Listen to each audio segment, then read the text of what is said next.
Tim kuasa hukum Kuat Ma'ruf hari ini Kamis 20 Oktober 2022 membacakan eksepsi kliennya terkait pembunuhan berencana Brigadir J di Pengadilan Negeri Jakarta Selatan. Tim kuasa hukum juga menjabarkan kronologi dugaan pelecehan seksual yang dilakukan Brigadir J terhadap Putri Chandrawati versi Kuat. Dalam pembacaan eksepsi, tim kuasa hukum Kuat Ma'ruf membacakan yang dinilai fakta peristiwa di Magelang, Jawa Tengah. Disebutkan sesuai BAP para saksi dan rekonstruksi, kejadian terjadi pada 7 Juli 2022 sore menjelang maghrib. Saat itu terdakwa Kuat Ma'ruf berada di teras rumah melihat dari pintu kamar Putri Chandrawati ada korban Yosua Huta Barat yang mengendap-endap diduga setelah melakukan tindakan asusila. Yosua menengok kanan kiri seolah-olah mencari apakah ada orang di lantai bawah.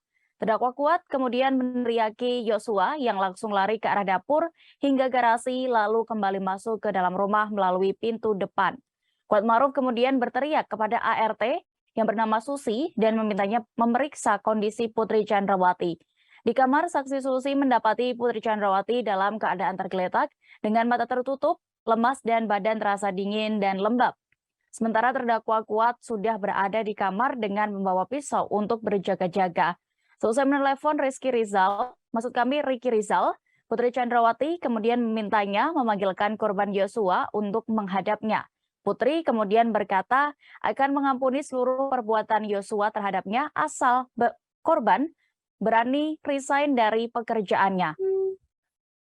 Merupakan peristiwa keributan sebagaimana dalam dakwaan jaksa penuntut umum, kami penasihat hukum akan menyampaikan fakta peristiwa sesuai dengan keterangan berita acara pemeriksaan para saksi dan rekonstruksi. Pada tanggal 7 Juli 2022, di rumah Magelang, sekira sore hari menjelang maghrib, saat terdakwa berada di teras rumah, terdakwa melihat dari kamar pintu saksi Putri Chandrawati, korban Nofriansah Joshua Huta Barat, diduga setelah melakukan perbuatan kekerasan seksual kepada saksi Putri Chandrawati, mengendap-endap menuruni tangga, menengok kanan kiri seolah-olah mencari apakah ada orang di lantai bawah.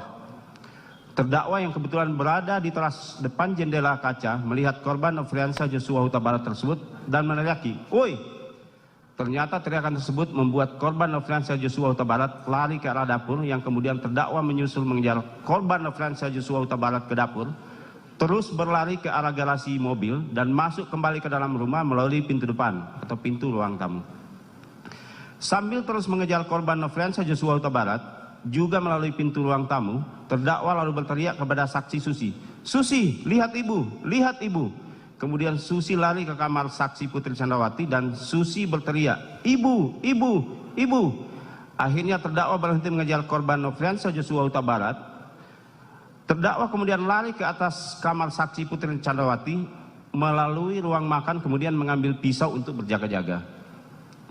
Saksi Susi mendapati pintu kaca lantai 2 rumah Magelang sudah terbuka dan saat itu dari arah pintu kaca saksi Susi melihat saksi Putri Chandrawati dalam posisi tergeletak, duduk dengan posisi kaki selonjoran dan kepala bersandar di keranjang baju kotor dengan keadaan rambut berantakan, mata tertutup dan lemas serta badannya terasa dingin.